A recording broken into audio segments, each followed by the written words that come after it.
By a show of hands, how many of you like to party? All right, yeah. Well, me too. We're going to talk about parties today, and I actually wanted to start with this high school party that a bunch of folks attended celebrating our friend Cassie Scalaris. It was her birthday, and as far as high school parties go, it was all right. It was pretty good. Me, I love to have a good time. Yet, what I realized is the most memorable occasions that I've been to are the ones where a sense of community was being built, relationships. And I stumbled upon an idea that I wanted to share with you today when I had that realization. An idea so simple yet powerful, it can help change the world. Parties for good causes, yet not in the way that we've traditionally thought about them. We need to get back to the root of building community. I've actually been doing this for a long time. When I lived in Chicago, I threw a 30th birthday party called the Timtacular, and it was to raise money for 4 different charities in Chicago. It had a band, a comedian, it was in a brewery. We raised $4,600 that one night. Now, the idea of the birthday fundraiser is actually a pretty popular one in the nonprofit industry. The internationally recognized nonprofit Charity Water was founded with a birthday fundraiser, for instance. The person wanted to help build some wells in Africa, and he said, I'm a party promoter. I work in Manhattan.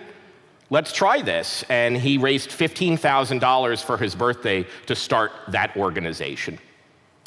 And technology companies actually understand the power of a birthday fundraiser as well. If you've logged into Facebook in the weeks leading up to your birthday, you may have realized that they're trying to get you to raise money for a cause on your birthday. Now, I've been doing this unofficially for years. Each year I would choose a cause, and every time somebody wished me a happy birthday, I would slam back and ask them to donate to that year's charity. Thanks, dude, that I met at a party 3 years ago and haven't heard from since. Thanks for the birthday messages. Why don't you donate to insert this year's charity here? And then I link directly to a donate page. Always link directly to a donate page. 45 million people wish each other a happy birthday on Facebook daily. That is a lot of potential. Yet it doesn't have to be social media focused. My daughter turned 3, and we encouraged people to donate to a butterfly conservation organization instead of giving her gifts. She was okay with it. People celebrate for a wide variety of reasons. It can be a wedding, getting a new job, getting a divorce.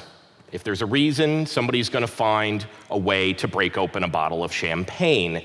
And when we tie this approach to fundraising, there's actually an official name for that. It's called the do-it-yourself fundraiser. And nonprofits have seen amazing success with it. In 2016, Michael J. Fox's foundation actually raised $7 million through do-it-yourself fundraisers alone. Yet, when we think of the traditional nonprofit event, what image do we have in our head? The fancy gala. Black tie, expensive food, a video at the end of the night, and then no one remembers what we actually benefited. This type of event is costly, it's hurting nonprofits, and they feel obligated to actually do it. Typically, a nonprofit is going to be seeing 30% of the revenue that they bring in during one of these galas cut into by expenses. They're expensive, but they also take a lot of time to plan and implement and then follow up on.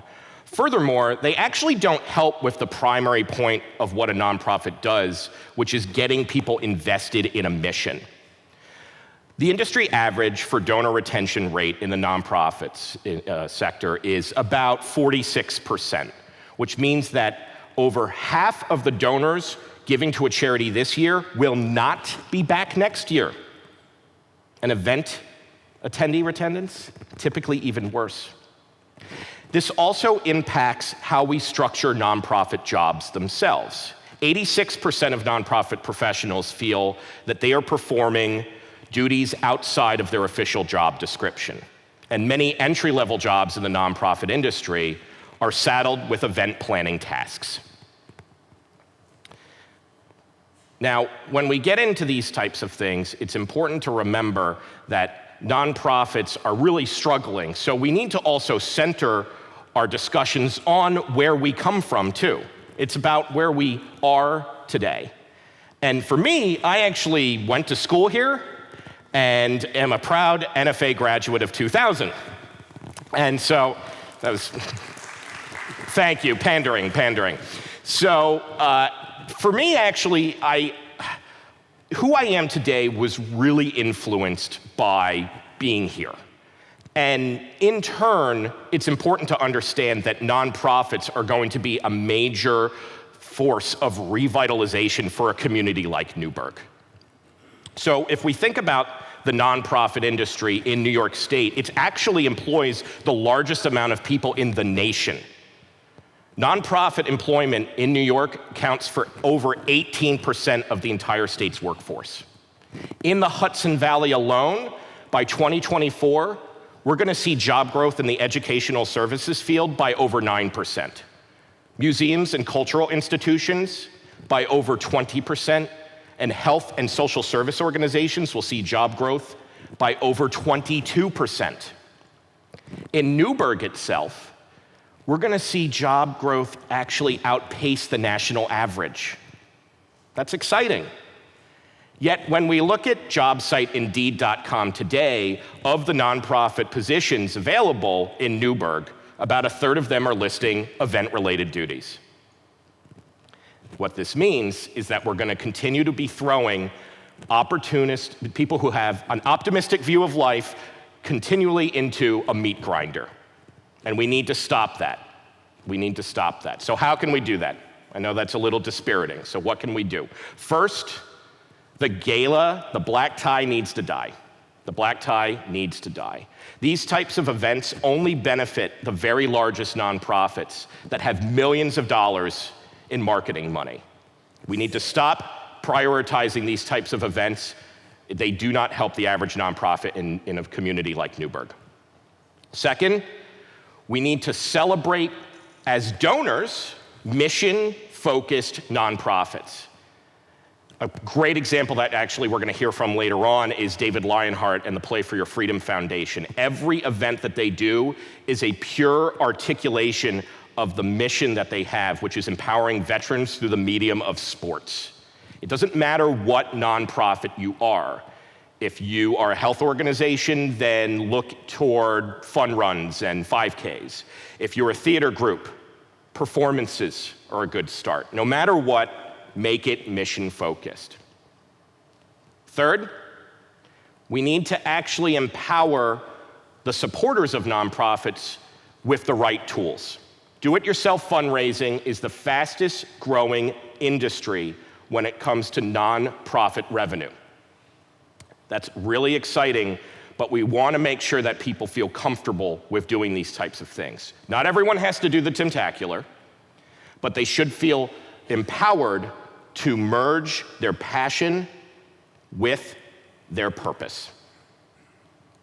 If we remember that photo of Cassie's party, she actually put that up in 2016 to help raise money for the Alzheimer's Association.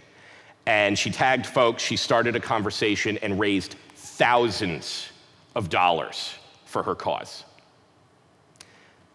We have the power to change the world. Parties are a good way to do that. Cassie and I have proven that. I'd like you to consider today your invite. Let me know when you can make it. Thank you.